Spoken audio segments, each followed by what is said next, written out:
gente! Eu sou a Maria Carolina Moreno, esse aqui é o Portal Qualificação. Hoje a gente vai falar da meta 1 de segurança do paciente, a identificação correta. Vamos lá!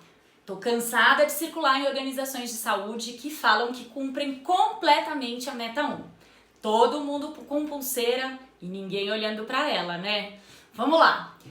A meta 1 diz que todo paciente que vai ser submetido a um procedimento, seja terapêutico ou diagnóstico, dentro de uma organização de saúde, precisa estar com uma pulseira de identificação. Ponto. Não diz que ela tem que ser impressa, não diz que ela precisa ter código de barras, não diz que ela precisa ser da cor X, do tamanho Y, do modelo Z. O que acontece? Uma série de regras e critérios precisam ser estabelecidos, e muitos deles pela própria organização de saúde. Primeiro, se eu tenho condições de fazer o controle de identificação do paciente por código de barras, bipando esse paciente a cada contato ou a cada cuidado oferecido para eles, perfeito, esse é o melhor dos mundos, certo? Só que não é a realidade de 99% das nossas organizações. Acontece que o importante é a maneira como eu checo a informação que existe naquela pulseira e a maneira como eu registro a informação nessa pulseira. Então vamos lá. Quando eu estou falando de pacientes que vão estar internados ou que vão ser submetidos a algum tipo de procedimento, mesmo que ambulatorial, mas que pode envolver sedação ou algum tipo de medicação que pode dar reação alérgica, eu preciso que a pulseira tenha pelo menos 2 identificadores. O que é pelo menos? São 2 e ou mais um acrescido. Então vamos lá, o nome completo desse paciente sem nenhuma abreviação.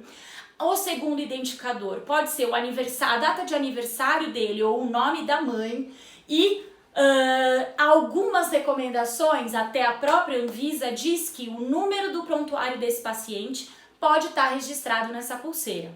Eu me preocupo muito, porque nas organizações de saúde, onde o prontuário do paciente não é único, existe a chance da gente trocar de paciente, porque os números mudam, às vezes dentro da mesma internação. Então, pelo menos 2 identificadores, nome completo, sem abreviações, data de nascimento completa, nome da mãe. A gente sabe que tem organizações de saúde que utilizam número de leito e número de quarto como identificadores. Isso não é recomendado. Por quê? Porque a gente muda o leito e o quarto de acordo com a necessidade da organização de saúde. Então, a partir de agora, número de leito não é mais considerado identificador. Seguinte, a bendita da pulseirinha. Se for definido dentro da organização que ela vai ser impressa, ela precisa ser impressa numa etiqueta que tem o tamanho certo daquela pulseira. Por quê?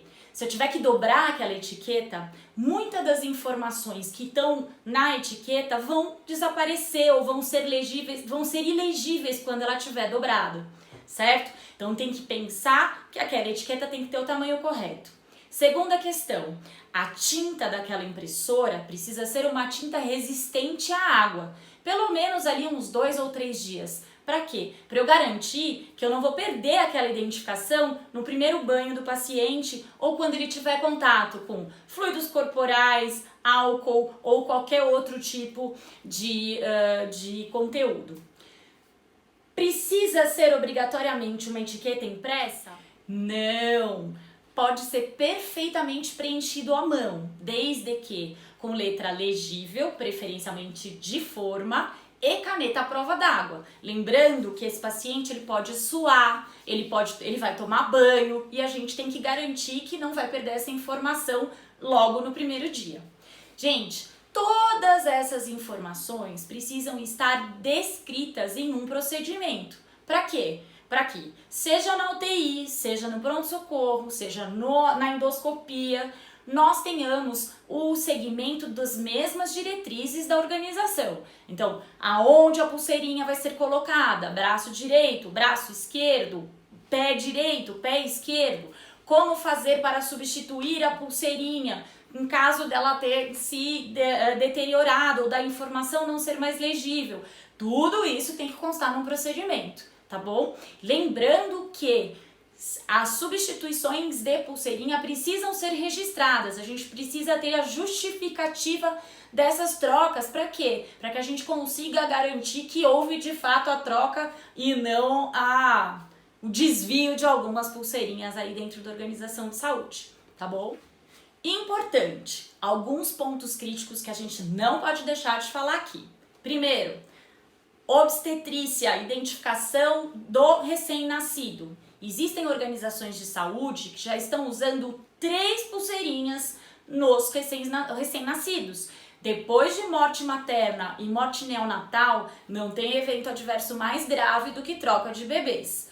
Lembrar que o bebê precisa tomar cuidado, porque tem bebês que ficam com a pele bastante irritada por conta do material daquela pulseirinha, tá certo? Não pode esquecer disso. Transfusão de hemoderivados. Existe com muita frequência evento adverso relacionado à identificação do hemoderivado. Então, lembrar sempre na instalação a checagem dessa bolsa. Dupla checagem na hora de retirar a bolsa e na hora de infundir essa bolsa no paciente, certo? Importante, pacientes de UTI ficam edemaciados com bastante frequência.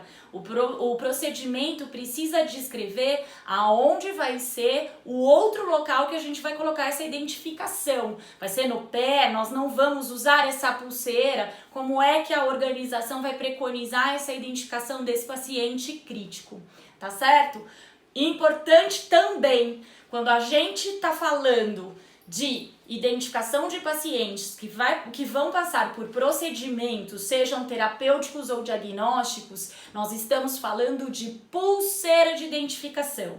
Etiqueta a gente usa para identificar pacientes que estão em ambiente ambulatorial, que vão entrar e sair sendo submetidos somente a uma consulta ou algum procedimento não invasivo que não envolvam nenhum tipo de medicação, tá certo? Já vi organizações que usam etiqueta para identificar paciente internado, só que essa etiqueta sai com bastante facilidade, esse paciente pode trocar de roupa e essa etiqueta ser desprezada junto com as coisas para lavanderia. Se você gostou desse vídeo, compartilha nas suas redes sociais. Se ficou alguma dúvida, manda pra gente.